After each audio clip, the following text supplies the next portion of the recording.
Hai guys, selamat berjumpa kembali dengan novel populer viral kesayangan Anda ini. Saat ini admin ingin menghadirkan sebuah novel yang alur ceritanya sangat menarik dan seru. Novel ini berjudul Kaisar Agung Seni Bela Diri. Sebelum mengikuti keseruan ceritanya, mohon bantuan kalian untuk subscribe, like, dan share video-video yang ada di channel ini. Selamat menikmati.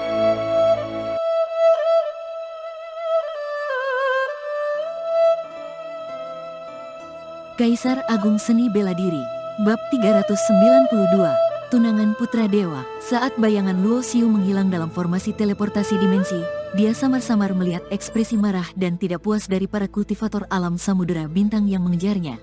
Di sekitar wilayah bintang luar, ada 13 dunia tingkat rendah. Dalam peta bintang yang dia tunjuk secara acak, kemungkinan kembali ke alam samudera bintang sangat rendah. Bagi berbagai kekuatan di alam samudera bintang, mencari dia di 12 dunia lainnya adalah seperti mencari jarum di tumpukan jerami. Selain itu, jika banyak kultivator dari alam samudera bintang memasuki dunia lain, mereka juga akan dengan mudah menemui perlawanan dari para kultivator di dunia tersebut. Boom! Ruang tanpa batas dipaksa terbuka membentuk sebuah lorong ruang. Luo Xiu merasakan tubuhnya tidak terkendali, melintas di lorong yang penuh dengan cahaya gemerlap. Di sekelilingnya, pecahan ruang sesekali melintas, dan tekanan ruang yang kuat menghimpit dari segala arah. Formasi teleportasi dimensi berbeda dari formasi teleportasi biasa. Hanya kultivator dengan kekuatan di atas tingkat patriark bela diri yang bisa memanfaatkannya. Pecahan ruang yang tampak tidak mencolok itu, jika terkena, bahkan tubuh patriark pun akan terkoyak seketika. Luo Xiu melepaskan kekuatan hukum kematian untuk melindungi dirinya. Semakin jauh dia teleportasi, frekuensi munculnya pecahan ruang semakin tinggi dan semakin padat. Boom! Tubuhnya bergetar, terkena beberapa pecahan ruang. Api kematian di tubuhnya langsung menghilang, suara berdarah terdengar dan dagingnya terpercik. Wajah Luo Xiu berubah, mengeluarkan tungku naga kembar, sebuah tungku kuno. Namun, tungku kuno ini hanya bertahan sebentar sebelum meledak menjadi abu, terkoyak oleh kekuatan ruang. Dia tidak tahu kemana dia akan ditransfer, hingga setelah 3 hari, ruang di depannya tiba-tiba terbuka. Akhirnya dia merasakan kakinya menapak tanah. Di mana ini? Luo Xiu melihat sekeliling. Pakaiannya robek, tampak lusuh. Sebenarnya, tidak setiap patriark bela diri yang menggunakan formasi teleportasi dimensi akan mengalami kesulitan seperti ini. Ada unsur keberuntungan, beberapa patriark bela diri tingkat awal bisa melaluinya tanpa cedera, sementara patriark bela diri tingkat akhir bisa menghadapi bahaya yang menghancurkan. Pengalaman Luo Xiu kali ini tergolong berbahaya. Ini adalah sebuah panggung batu yang luas. Kira-kira beberapa ratus meter persegi, jauh lebih kecil dibandingkan altar teleportasi di wilayah bintang luar. Orang berambut hitam yang rendah, beberapa orang berambut pirang bermata biru muncul di hadapan Luo Xiu, memandangnya dengan dingin. Alam pengadilan suci, melihat mereka, Luo Xiu tahu dia tidak berada di alam samudera bintang, tetapi di alam pengadilan suci. Penampilan orang-orang berambut pirang bermata biru ini tidak asing baginya. Ketika dia pertama kali tiba di wilayah bintang luar, dia pernah membunuh 2 orang serupa. Di alam pengadilan suci, mereka menyebut diri sebagai keturunan dewa. Saat ini, beberapa keturunan dewa ini memandang Luo Xiu dengan meremehkan, karena di alam pengadilan suci, orang berambut hitam dianggap sebagai ras rendah. Keparat, dihina lagi, pikir Luo Xiu, merasa sangat frustrasi. Bahkan melewati lorong ruang pun tampak menyedihkan, orang berambut hitam memang berbakat rendah.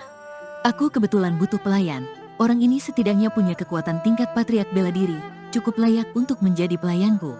Seorang wanita dengan rambut panjang berwarna emas seperti api tiba-tiba berkata. Pelayan, mata Luo Xiu menyipit, sinar tajam berkilat.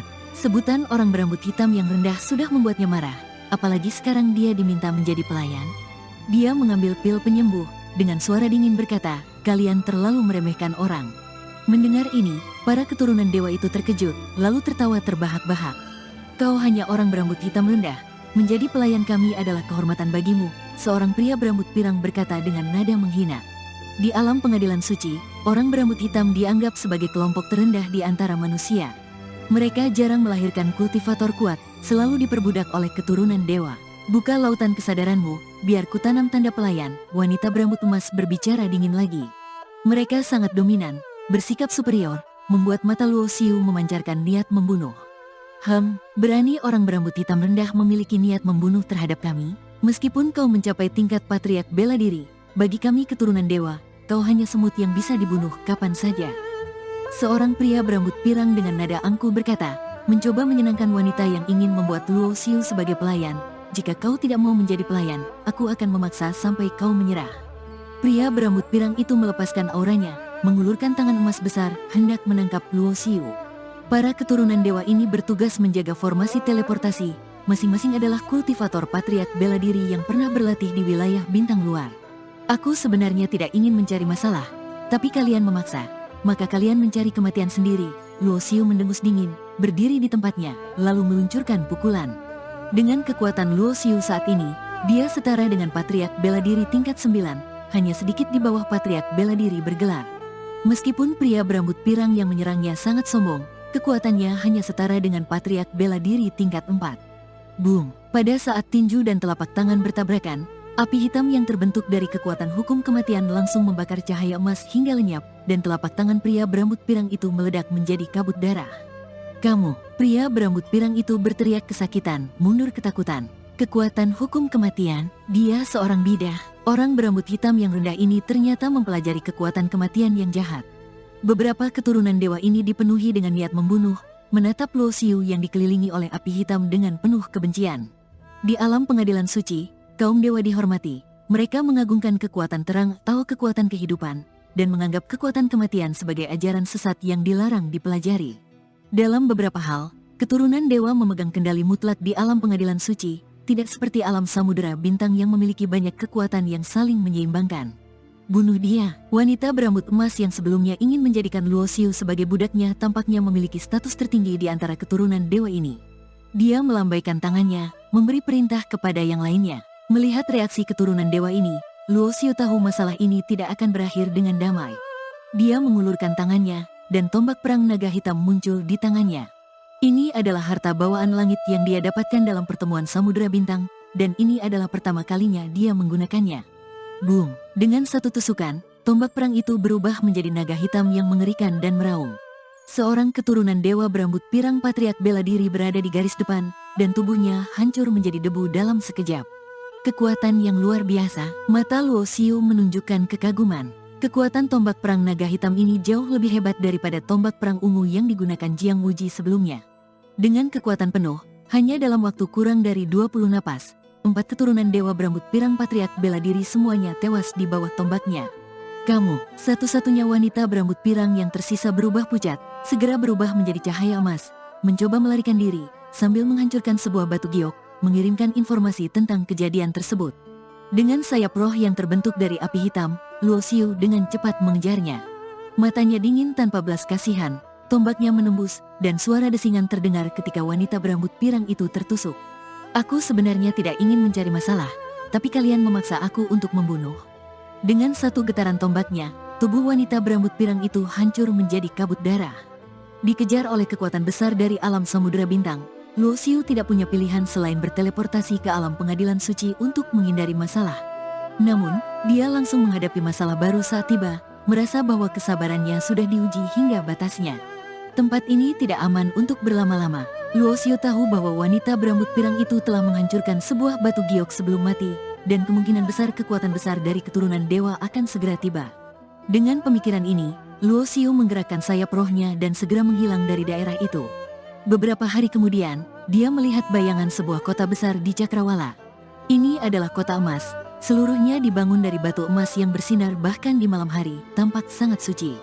Kota emas, benar-benar sesuai namanya, kata Luo Xiu saat memasuki kota, melihat banyak pejuang keturunan dewa berambut pirang bermata biru. Namun, juga ada beberapa pejuang berambut hitam seperti dirinya, meskipun mereka memiliki status yang lebih rendah.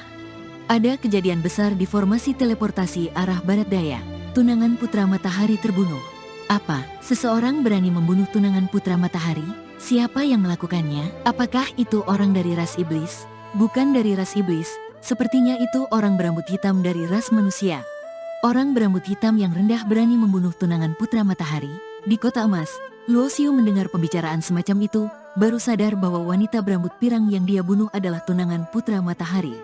Putra Matahari adalah keturunan dewa terkuat dari generasi muda di alam pengadilan suci, setara dengan pangeran suci dari tempat suci di alam samudera bintang. Namun, karena keturunan dewa memiliki kekuasaan mutlak di alam pengadilan suci, status Putra Matahari lebih tinggi daripada pangeran suci dari tempat suci di alam samudera bintang. Seharusnya, jika dia adalah tunangan putra matahari, bagaimana mungkin dia ditempatkan di tempat seperti itu untuk menjaga formasi teleportasi? Luo Xiu tidak tahu detailnya, dia hanya tahu bahwa dia baru saja datang ke alam pengadilan suci dan sudah membuat masalah besar. Slip giok yang dihancurkan wanita berambut pirang itu tampaknya telah menyebarkan gambarnya. Segera, di seluruh kota emas, poster buronan Luo Xiu tersebar di mana-mana. Luo Xiu belum sempat mengubah penampilannya dan langsung dikenali di jalan. Lihat pria berambut hitam itu, sepertinya dia sama dengan yang ada di poster buronan.